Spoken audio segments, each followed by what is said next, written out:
ថ្ងៃ11កើតថ្ងៃនេះណាថ្ងៃ11កើតខណោតខែមករាឆ្នាំម្សាញ់សប្តាហ៍ពុទ្ធសករាជ2569ក៏ណាស្ថិតនៅក្នុងមេរៀនរបស់យើងនៅលើសាលាពុទ្ធិកបឋមសិក្សាវត្តព្រៃលវីណាដែលសុទ្ធសឹងតែជាសិក្ខាកាមដែលពេញចិត្តគប្បតីជាមួយនឹងការរៀនសូត្រនៅខាងភាសាបាលី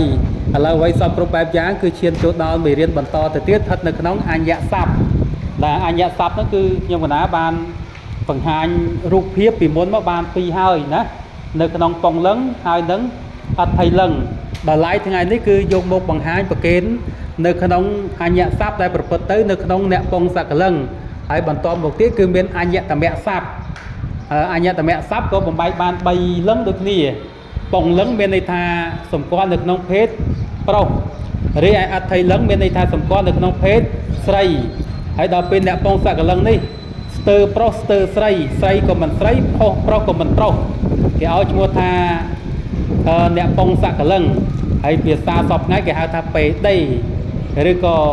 ស៊ីមពីហៅថាម្ចែហ្នឹងហើយអញ្ចឹងវាបែងស្ញែកទៅវាមាន3លឹងអញ្ចឹង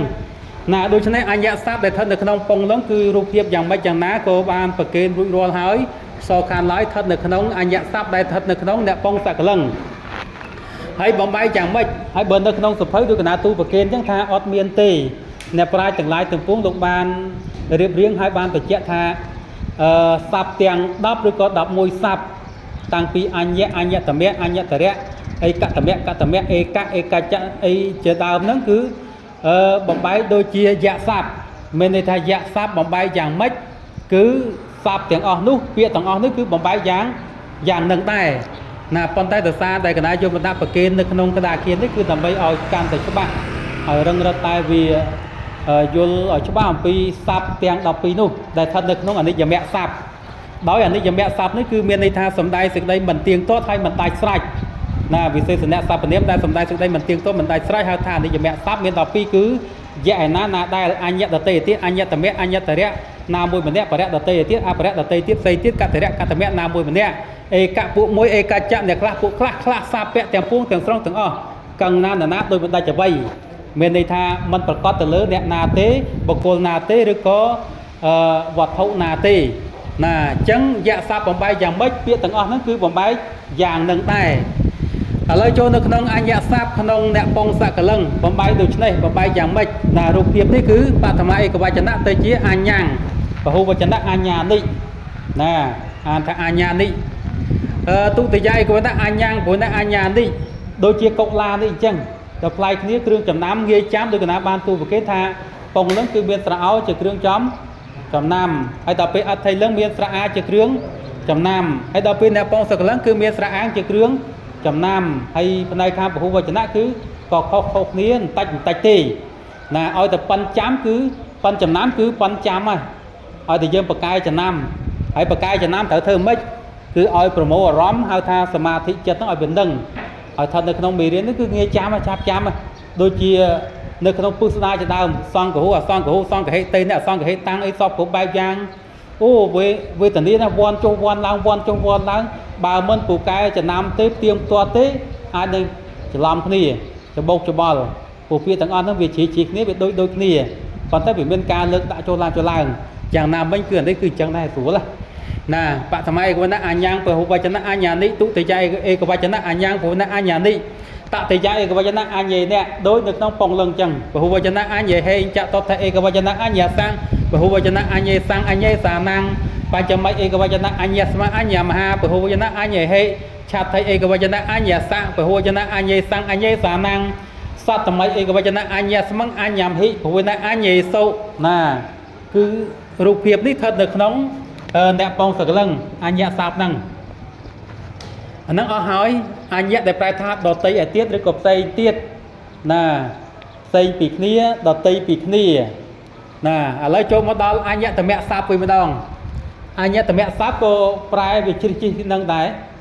វាសឹងតែដូចគ្នាណានេះវាស្ថិតនៅក្នុងពងលឹងអត្ថិលឹងហើយនឹងពងសកលឹងដែរឥឡូវមើលនៅក្នុងពងលឹងសិនណាអញ្ញតមៈស័ព្ទក្នុងពងលឹងបំបែកដូចនេះបំបែកវាបឋមឯកវចនៈទៅជា អញ្ញតមោពហុវចនៈអញ្ញតមេទុតិយាឯកវចនៈអញ្ញតមង្គពហុវចនៈអញ្ញតមេតតិយាឯកវចនៈអញ្ញតមេនាងពហុវចនៈអញ្ញតមេហេអញ្ញតមេអញ្ញតមេហេចតុថឯកវចនៈអញ្ញតមេសੰពហុវចនៈអញ្ញតមេសੰអញ្ញតមេសានាំងបច្ចមិឯកវចនៈអញ្ញតមេស្មាអញ្ញតមមហាពហុវចនៈអញ្ញតមេហេឆថឯកវចនៈអញ្ញតមេសៈពហុវចនៈអញ្ញតមេសੰអញ្ញតមេសានាំងសតមិឯកវចនៈអញ្ញតមស្មឹងអញ្ញតមមហីពហុវចនៈអញ្ញតមេសោនេះរូបភាពដែលស្ថិតនៅក្នុងពងលឹងផ្នែកខាងអញ្ញតមៈស័ព្ទណាអញ្ញតមៈស័ព្ទហើយសពទាំងអស់ហ្នឹងសុទ្ធសឹងតែជាពាក្យដែលសំខាន់បំផុតសម្រាប់អ្នកដែលត្រូវរៀនបន្តហើយត្រូវលើកស័ព្ទយកមកប្រែស្ថិតនៅក្នុងថ្នាក់ទី2ណាព្រោះថ្នាក់ទី2ចាប់ដើមប្រែធម្មបទភាគ1ភាគ2ភាគ3ភាគ4ភាគ5រហូតទៅដល់ភាគទី8ទើបយើងឆ្លងផុតពីហ្នឹងចូលដល់វិសុទ្ធមគ្គហើយនឹងមង្គលជាដើមទៅស្ថិតនៅក្នុងអនុវិទ្យាល័យឬក៏វិទ្យាល័យសម្រាប់អ្នកដែល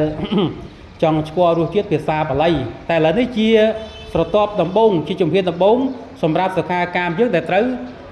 ឆ្លងពីថ្នាក់បឋមហ្នឹងហើយទៅដល់អនុវិទ្យាល័យឬក៏វិទ្យាល័យប៉ុន្តែដើម្បីឆ្លងដល់គឺត្រូវតែនេះខំប្រឹងកាប់ស្កាត្រួសត្រាយផ្លូវទាំងអស់នេះគឺមេរៀនទាំង7និទេសមានអីគេអក្ខរវិធេនិទេសទី1នាមនិទេសទី2ហើយមិនមែនចេះតែរាប់ទេមានន័យថាឲ្យចាំទាំងអស់តាំងពីដើមទីនាមនិទេសទី2នាមអ្វីទាំងពួងដែលមានឈ្មោះហៅបានដូចវាធម្មមនុស្សសត្វដីទឹកជាដើមហៅថានាមភាសាប្រែថាឈ្មោះគឺសំដីសំដែងដូចឈ្មោះមាន3យ៉ាងគឺនាមមួយគុណនាមមួយសព្វនាមមួយនាមជាឈ្មោះអ្វីទាំងពួងដូចវាធម្មមនុស្សសត្វស្រែសុខជាដើមហៅថានាមមាន2យ៉ាងគឺសាធារណៈមានអសាធារណៈនាមមួយសាធារណៈនាមដែលសំដែងឈ្មោះនៅទូទៅទៀតបានដូចវាធម្មមនុស្សដែលក្រុមជាដើមហៅថាសាធារណៈនាមអសាធារណៈនាមដែលសំដែងឈ្មោះប្រកបមិនទូទៅទៀតបានដូចវាថាភិក្ខុពុទ្ធរពុទ្ធខេតដែលកម្ពុជាក្នុងសាវត្ថិជាដើមរហូតទៅហើយមានពាក្យរបស់ប្រើរបស់វិភ័តមានវចនៈបែងចែកជា2យ៉ាងម៉េចណាមានឯកវចនៈពហុវចនៈហើយមានឧទាហរណ៍ឯកវចនៈមានអីគេខ្លះដូចជាពាក្យថាពុរសោប្រុសវចពហុវចនៈដូចជាពាក្យថាពុរសាពុរសាប្រែថាប្រុសច្រើនអ្នកអញ្ចឹងទៅនេះឲ្យឈ្មោះថាពហុវចនៈសពគ្រប់បែបយ៉ាងហើយបំបីករណនីមួយស័ព្ទនីមួយស័ព្ទណាបំបីដូចជាអករណស័ព្ទណាដែលបំបីដូចជាអ៊ីករណស័ព្ទណាដែលបំបីដូចជាអ៊ីករណហើយស័ព្ទណាដែលបំបីដូចជាឧករណហើយស័ព្ទណាដែលបំបីដូចជាឧករណហើយយើងសង្កេតទៅលើស័ព្ទនីមួយទៀតហើយស័ព្ទហ្នឹងស្អីគេមានន័យថាពាក្យភាសាបាលីហ្នឹងយើងសង្កេតទៅលើពាក្យនីមួយពាក្យហ្នឹងវាជាប៉ុងលឹងឬក៏ជាអត្ថិលឹងឬក៏ជាអ្នកប៉ុងស័កកលឹងតោះតែយើងដឹងទៅលើពាក្យហ្នឹងទៅទៀតហៅថាស័ព្ទហ្នឹងទើបយកមកបំបែកយកនៅក្នុងករណនីមួយបានតោះអញ្ញស័ព្ទស្ថិតនៅក្នុងអត្ថិលឹងវិញបំបែកយ៉ាងម៉េចកណាស្ដាប់កណាបន្តិចទៅវាមានឯកវចនៈមានពហុវចនៈហ្នឹងឯកវចនៈបំបែកយ៉ាងម៉េចពហុវចនៈបំបែកយ៉ាងម៉េចបឋមឯកអញ្ញស័ព្ទក្នុងអត្ថិលឹងបំបែកដូចនេះបឋមឯកវចនៈអញ្ញតមាពហុវចនៈអញ្ញតមាទុតិយឯកវចនៈអញ្ញតមង្គពហុវចនៈអញ្ញតមាតតិយឯកវចនៈអញ្ញតមាយ៉ាងពហុវចនៈអញ្ញតមាហេឆចតុថឯកវចនៈអញ្ញតមាសាពហុវចនៈអញ្ញតមាសੰអញ្ញតមាសានាំងបច្ចមិឯកវចនៈអញ្ញតមាយៈពហុវចនៈអញ្ញតមាហេឆថឯកវចនៈអញ្ញតមាអញ្ញតមាសាពហុវចនៈអញ្ញតមាសੰអញ្ញតមាសានាំងសតមិឯកវចនៈអញ្ញតមាសੰអញ្ញតមាយ៉ាងពហុអញ្ញតមាសោណាពាក្យទាំងអស់នេះគឺយើងយល់ហើយយើងបែកយ៉ាងយថាប៉ុន្តែមុននឹងបែកតើតើយើងចាំរូបធាតុមេរៀនដើមវិញមេរៀនដើមសិនទើបយើងអាចបែកបានណាដោយចាំដូចជាយៈស័ព្ទក្នុងពងលឹងក្នុងអត្ថិលឹងហើយនឹងអ្នកពងសលឹងទើបយកពាក្យទាំង10ពាក្យហ្នឹងយកមកបំបែកដូចជាយៈស័ព្ទនឹងបានដូចជាការបំបែកអញ្ចឹងករណទាំង14ករណហើយមានពាក្យផ្សេងៗតាំងពីអគ្គបវរៈឆេកៈអីជាដើមទៅហ្នឹងដែលយើងអាចយកមកបែកបានតើតែយើងចាំមេរៀនដើមដូចជាពាក្យថាអក្សរពងលឹងបំបែកយ៉ាងពុរស័កជាដើមហើយមានពាក្យអីផ្សេងស័ព្ទដតីផ្សេងយកបំបែកដូចជាពុរស័កហ្នឹងមានពុទ្ធធម្មៈសង្ឃៈអចរិយៈភាសាតៈគិរិវៈអីជាដើមអីសិស្សៈអីណាកសកៈអីហ្នឹងវេជ្ជៈអីហ្នឹងពាក្យទាំងអស់ហ្នឹងនីមួយនេះយកមកបំបែកដូចជាអក្សរពងលឹងដែលមានពាក្យថាពុរស័កហ្នឹងជាដើមបំបែកដូចគ្នាអញ្ចឹងទៅតើតែយើងចាំអពុរស័កនោះច្បាស់សិនទើបយកពាក្យដតីផ្សេងពីនោះយកមកបំបែកបានឥឡូវពាក្យថាឧទាហរណ៍ថាពាក្យថាពីលលក្ខមួយម៉ាត់ហ្នឹងឬក៏ថាបណ្ឌិតមួយម៉ាត់ហ្នឹងវាមានស្រៈប្រកបនៅក្នុងអក្សរលោឬក៏អក្សរឥឡូវបើពាក្យថាបណ្ឌិតអញ្ចឹង សេអសបហើយនឹងណជើងដូដាក់ស្អ៊ីនឹងតអានថាបណ្ឌិតហើយបណ្ឌិតហ្នឹងស្អីគេទៅបណ្ឌិតហ្នឹងប្រែថាអ្នកវៀងវៃអ្នកចេះដឹងឲ្យឈ្មោះថាបណ្ឌិតប៉ុន្តែភាសាពុទ្ធសាសនាគឺសង្កត់ធ្ងន់អ្នកយល់ហេតុពីប្រការណាឲ្យឈ្មោះថាបណ្ឌិតណាដឹងសុខដឹងទុក្ខដឹងល្អដឹងអាក្រក់ឲ្យឈ្មោះថាបណ្ឌិតហើយដឹងភ្លឺដឹងអាងឹតហ្នឹងគឺឲ្យឈ្មោះថាបណ្ឌិតហើយបើសិនជាបណ្ឌិតហើយចេះដឹងអីច្រើនប៉ុន្តែទៅប្រព្រឹត្តធម៌លាមកធម៌អីផ្សេងធម៌បាបអីផ្សេងមិនឲ្យឈ្មោះថាបណ្ឌិតទេអញ្ចឹងឲ្យឈ្មោះថាបណ្ឌិតនេះគេសរសេរអក្សរបណជើងដោដាក់ស្អ៊ីនឹងតអានថាបណ្ឌិតមានស្រៈប្រកបនៅក្នុងអក្សរតអខ្យល់អប្រកបនៅក្នុងហ្នឹងរីឯពាលៈដូចគ្នាចឹងដែរសរសេរអក្សរពោហើយឡពោពាឡពាលអញ្ចឹងមានអក្សរឡប្រកបនៅក្នុងអក្សរឡហ្នឹងខ្យល់អឡអណាវាមានខ្យល់នៅក្នុងហ្នឹងអញ្ចឹងបើសិនជាមានស្រៈអញ្ចឹងមានន័យថាពាក្យនេះគឺបំបែកដូចជាអករណណាកងលឹងបំបែកទៅជាបតមឯកវចនៈបណ្ឌិតោពហុវចនៈបណ្ឌិតាដូចជាពរសោពរសាពរសាពរសេអ្នកពរសេហេពរសេពីដូចគ្នាចឹងដែរទៅជាបណ្ឌិតោបណ្ឌិតាបណ្ឌិតាបណ្ឌិតេបណ្ឌិតេអ្នកបណ្ឌិតេហេបណ្ឌិតេពីបណ្ឌិតាសបណ្ឌិតាយៈបណ្ឌិតាថាបណ្ឌិតាណាបណ្ឌិតាស្មាបណ្ឌិតាមហាបណ្ឌិតាបណ្ឌិតេហេបណ្ឌិតេពីបណ្ឌិតាសបណ្ឌិតាណាបណ្ឌិតាស្មាបណ្ឌិតាមហិបណ្ឌិតេសោបណ្ឌិតាអានេះស័ព្ទដែលបំបែកដូចជាពរស័កណាបណ្ឌិតគឺបំបែកចឹងដែរដល់ពាលៈនេះគឺបំបែកដូចគ្នាចឹងដែរបឋមឯកវចនៈពាលោពហុវចនៈពាលាទុតិយៈឯកវចនៈពាឡាងពហុវចនៈពាលេបើតែយើងថាឯកវចនៈពហុវចនៈវាយូរទៅជាពាលោពាលាពាឡាងពាលេនេះពាលេអ្នកពាលេហេពាលេភិពាលាសពាលេយៈពាឡាធម្មពាលាណាពាលាស្មាពាឡាមហាពាលាហេពាលេភិពាលាសពាលេណាពាឡាស្មឹងពាឡាមហិពាលេសោពាលៈពាលាបំបែកវាទៅអញ្ចឹងទៅយល់ទេណាអញ្ចឹងយកអារូបនេះមេរៀនទាំងអស់នេះយកទៅទិញហើយយកទៅមើលឲ្យចាំណាមើលឲ្យចាំទេតើទៅទិញខំប្រឹងទៅចេះខំដើរទៅដល់ខំរៀនទៅចេះ